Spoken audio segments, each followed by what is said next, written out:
Hi friends, welcome back to my channel. ಎಲ್ಲರೂ ಹೇಗಿದ್ದೀರಾ? ಚೆನ್ನಾಗಿದ್ದೀರಾ ಅಂತ ನಾನು ಅನ್ಕೊತೀನಿ. ನಾನು ಕೂಡ ತುಂಬಾ ಚೆನ್ನಾಗಿದ್ದೀನಿ. ಒಂದು ಹೊಸ ವ್ಲಾಗ್ನ ನಿಮ್ಮ ಜೊತೆ ಶೇರ್ ಮಾಡ್ತಾ ಇದ್ದೀನಿ.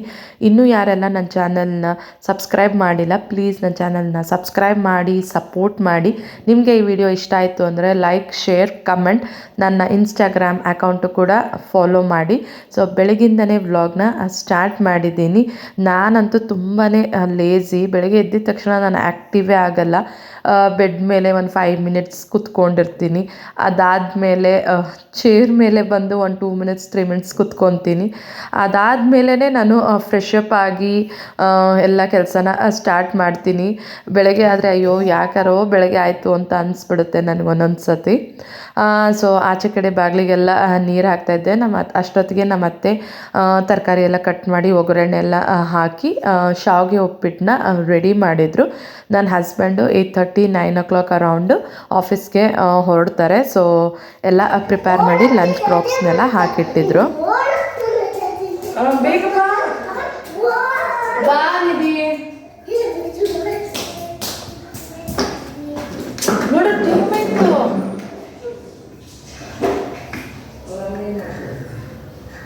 ಸೊ ಬೆಳಗ್ಗೆ ಮಕ್ಕಳನ್ನ ಎಬ್ಬರಿಸಿ ಸ್ಕೂಲಿಗೆ ಕಳಿಸೋದೇ ನನಗೊಂದು ದೊಡ್ಡ ಕೆಲಸ ಅನ್ಬೋದು. ಯಾಕೆಂದರೆ ಇಬ್ಬರೂ ಅಷ್ಟೇ ಎದ್ದೇಳೋದೇ ಇಲ್ಲ ಬೇಗ. ಎಬ್ಬರಿಸಿ ಚಿನಿ ಎದ್ದೇಳಿ ಅಂತ ಹೇಳಿದಷ್ಟು ಇನ್ನೂ ಜಾಸ್ತಿ ಮಲಗ್ತಾರೆ. ಸೊ ಎಬ್ಬರಿಸಿ ಅವ್ರಿಗೆ ಬ್ರಷ್ ಮಾಡಿಸಿ ಬ್ರೇಕ್ಫಾಸ್ಟ್ ಅವ್ರೇನು ತಿನ್ನಲ್ಲ, ರಾಗಿ ಸರಿ ಮಾಡಿಕೊಡ್ತೀನಿ, ಅದನ್ನೇ ಅವರು ತಿನ್ನೋದು. ಸೊ ತಿನ್ಸಾದ್ಮೇಲೆ ನಾನು ಸ್ನಾನಕ್ಕೆ ಕಳಿಸ್ತೀನಿ. ಸೊ ನಮ್ಮ ಅತ್ತೆ ಇದ್ದರೆ ಅವರೇ ಸ್ನಾನ ಮಾಡಿಸ್ತಾರೆ, ನಾನು ಅವ್ರಿಗೆ ಬಟ್ಟೆ ಹಾಕ್ತೀನಿ. ಈ ನಡುವೆ ಅಂತೂ ಇಬ್ಬರು ಹೇಳಿದ ಮಾತೇ ಕೇಳೋದಿಲ್ಲ. ಸೊ ಯೂನಿಫಾರ್ಮ್ ಹಾಕ್ಸೋ ಅಷ್ಟಿಗೆ ನನಗೆ ನಿಜವಾಗ್ಲೂ ಸಾಕಾಗುತ್ತೆ. ಆಟ ಆಡಿಕೊಂಡು ಹಾಕಬೇಕು ಅವ್ರಿಗೆ. ಬನ್ನಿ ಟೈಮ್ ಆಯಿತು ಅಂತ ಹೇಳ್ತಾನೆ ಇರ್ತೀನಿ, ಕೇಳೋದೇ ಇಲ್ಲ ಮಾತಂತೂ ಈ ನಡುವೆ.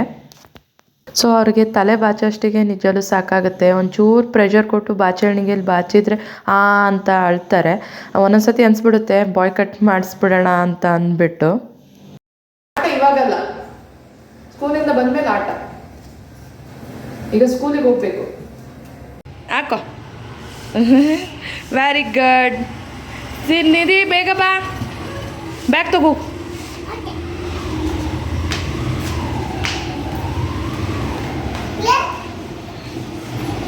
ಗುಡ್. ನಿನ್ನ ಬ್ಯಾಗ್ ಹಾಕೋ. ಸಾರಿ, ಶೂಸ್ ಹಾಕೋ. Very good. ಹಾಕೋ. ಬಂದೆ ತಡಿ.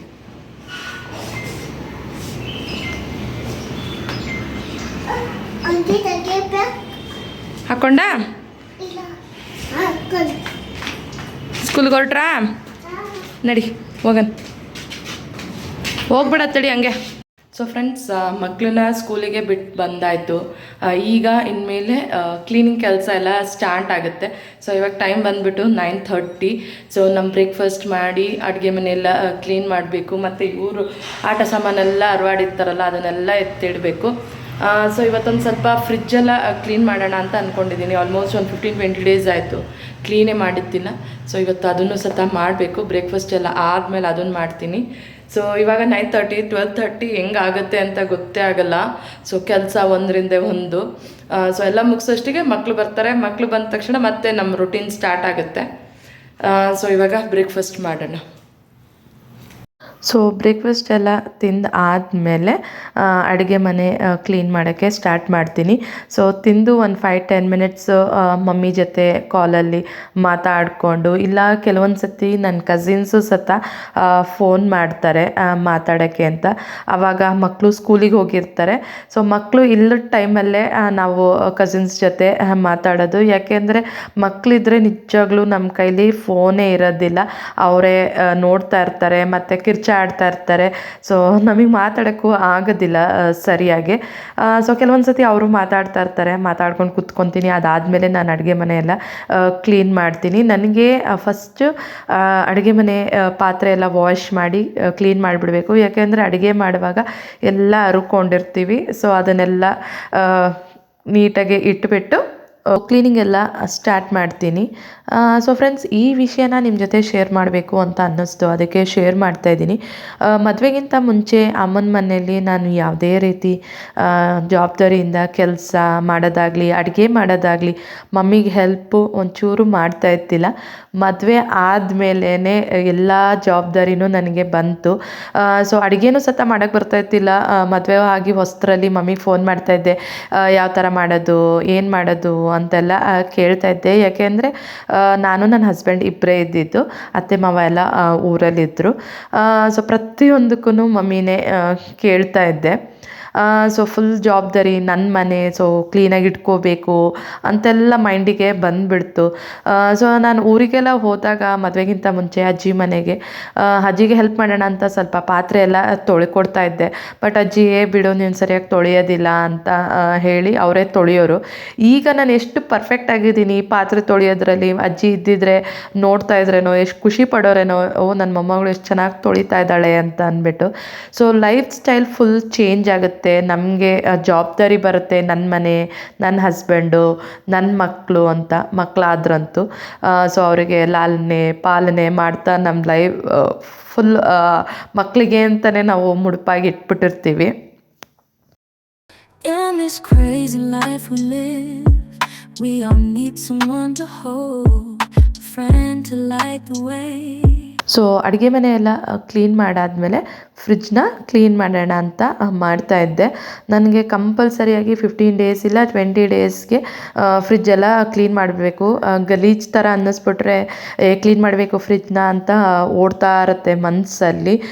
ಸೊ ಮಕ್ಕಳು ಅಷ್ಟೇ, ಯಾವಾಗಲೂ ಫ್ರಿಡ್ಜ್ ಡೋರ್ನ ತೆಗಿಯೋದು, ಅದರಲ್ಲಿ ಏನಾದ್ರು ಇದ್ದರೆ ತಿನ್ನೋಕ್ಕೆ ಅಂತ ತೊಗೊಳ್ಳೋದು, ಮುಟ್ತಾ ಇರ್ತಾರೆ. ಸೊ ಅದು ಸತ ಎಲ್ಲ ಗಲೀಜಾಗ್ತಾ ಇರುತ್ತೆ. ಸೊ ಅದಕ್ಕೆ ಕ್ಲೀನ್ ಮಾಡ್ತಾ ಇರ್ತೀನಿ ನಾನು. In this crazy life we live, we all need someone to hold, a friend to light the way. When the world starts to unfold, through all the ups. Actually ಫ್ರಿಡ್ಜೆಲ್ಲ clean ಮಾಡಬೇಕಂದ್ರೆ fridge ಲೈಟ್ನ off ಮಾಡಿ clean ಮಾಡಬೇಕು ಅಂತ ಹೇಳ್ತಾರೆ. ನನಗೆ ಮರ್ತೋಗ್ಬಿಟ್ಟಿತ್ತು. ಆಮೇಲೆ ಗ್ಯಾಪ್ನ ಬಂದು ಫ್ರಿಡ್ಜ್ ಲೈಟ್ನ ಆಫ್ ಮಾಡಿ ಕ್ಲೀನ್ ಮಾಡ್ತಾಯಿದ್ದೆ. ಇಲ್ಲಾಂದರೆ ಬಿಲ್ಲೆಲ್ಲ ಜಾಸ್ತಿ ಬರುತ್ತೆ ಹಂಗೆ ಓಪನ್ ಮಾಡಿಟ್ರೆ ಫ್ರಿಡ್ಜ್ನ ಅಂತ ಹೇಳ್ತಾರೆ. ನನಗೂ ಸತ ಗೊತ್ತಿಲ್ಲ. ಬಟ್ ಇವಾಗ ನಡೆಯುತ್ತೆ, ಯಾಕೆಂದರೆ ಲೈಟ್ ಬಿಲ್ಲೆಲ್ಲ ಫ್ರೀ ಇದೆ. ಸೊ ಫ್ರಿಡ್ಜೆಲ್ಲ ಕ್ಲೀನ್ ಮಾಡಾದಮೇಲೆ ಬಟ್ಟೆ ಎಲ್ಲ ಒಣಗಿತ್ತು. ಸೊ ಅದನ್ನೆಲ್ಲ ತೆಗೆದು ಮಡಚಿ ವಾರ್ಡ್ರೋಬ್ಗೆ ಇಡ್ತಾಯಿದ್ದೆ. ಸೊ ತಲೆ ಸ್ನಾನ ಮಾಡಬೇಕು ಅಂತ ಅಂದ್ಬಿಟ್ಟು ತಲೆಗೆ ಸ್ವಲ್ಪ ಮೊಸರನ್ನ ಹಚ್ಕೊಂಡಿದ್ದೆ. ಸೊ ಮೊಸರು ತುಂಬಾ ಒಳ್ಳೆಯದು ತಲೆಗೆ, ಸ್ಕ್ಯಾಲ್ಪಿಗೆಲ್ಲ ಹಚ್ಕೊಂಡ್ರೆ. ಸೊ ಡ್ಯಾಂಡ್ರಫ್ ಏನಾದ್ರು ಇದ್ದರೆ ಕಮ್ಮಿ ಆಗುತ್ತೆ, ಮತ್ತು ಕೂದಲು ಸತ ಶೈನಿಗಾಗಿ ಸ್ಮೂತಾಗಿರುತ್ತೆ. ಸೊ ಮುಖಕ್ಕೆ ಬಾಳೆಹಣ್ಣಿನ ಫೇಶಿಯಲ್ನ ಮಾಡ್ಕೊಂಡಿದ್ದೆ. ಸ್ವಲ್ಪ ಹಣ್ಣಾಗಿತ್ತು, ಯಾರೂ ತಿನ್ನಲ್ಲ ಬಾಳೆಹಣ್ಣು ಅದನ್ನು ಅಂತ ಮುಖಕ್ಕೆ ಹಚ್ಕೊಂಡಿದ್ದೆ. ಯೂಶ್ವಲಿ ನಾನು ಹಚ್ಕೊತಾ ಇರ್ತೀನಿ ಪಪ್ಪಾಯ ಬಾಳೆಹಣ್ಣು, ನಾನು ಪ್ರತಿಯೊಂದು ವ್ಲಾಗಲ್ಲೂ ಹೇಳ್ತಾ ಇರ್ತೀನಿ. ಸೊ ತಲೆ ಸ್ನಾನ ಮಾಡಿದರೆ ಏನೋ ಒಂಥರ ಫ್ರೆಶ್ ಅನಿಸುತ್ತೆ ನನಗಂತೂ. ಯಾಕೆಂದರೆ 1-2-3 ಡೇಸ್ ಎಣ್ಣೆ ಹಚ್ಕೊಂಡಿರ್ತೀನಿ, ಯಾವಾಗ ತಲೆ ಸ್ನಾನ ಮಾಡ್ತೀನಿ ಅಂತ ಅನ್ನಿಸ್ತಾ ಇರುತ್ತೆ. ಸೊ ಕೂದಲೆಲ್ಲ ಒಣಗಿಸ್ಕೊಂಡು ಮಕ್ಕಳನ್ನ ಕರ್ಕೊಂಡು ಬಂದು ಅವ್ರಿಗೆ ತಿನ್ನಿಸಿ ಯೂನಿಫಾರ್ಮ್ ಎಲ್ಲ ಚೇಂಜ್ ಮಾಡಿಸಿ ಉಗುರನ್ನ ಕಟ್ ಮಾಡ್ತಾಯಿದ್ದೆ. ಸೊ ಉಗುರು ಕಟ್ ಮಾಡಬೇಕಂದ್ರೆ ಮಂಗಳವಾರ ಶುಕ್ರವಾರ ಕಟ್ ಮಾಡಬಾರ್ದು, ಮತ್ತು ನಾವು ಹುಟ್ಟಿದ ದಿನಾನೂ ಸತ ಕಟ್ ಮಾಡಬಾರ್ದು ಅಂತ ಹೇಳ್ತಾರೆ. ಸೊ ನಾನು ಅದನ್ನೇ ಫಾಲೋ ಮಾಡೋದು. ಸೊ ಫ್ರಿಜ್ಜಿದ್ದು ಎಲ್ಲ ತೊಳೆದಿದ್ನಲ್ಲ, ಸೊ ಅದನ್ನೆಲ್ಲ ಬಿಸಿಲಿಗೆ ಇಡ್ತಾಯಿದ್ದೆ. In this crazy life we live.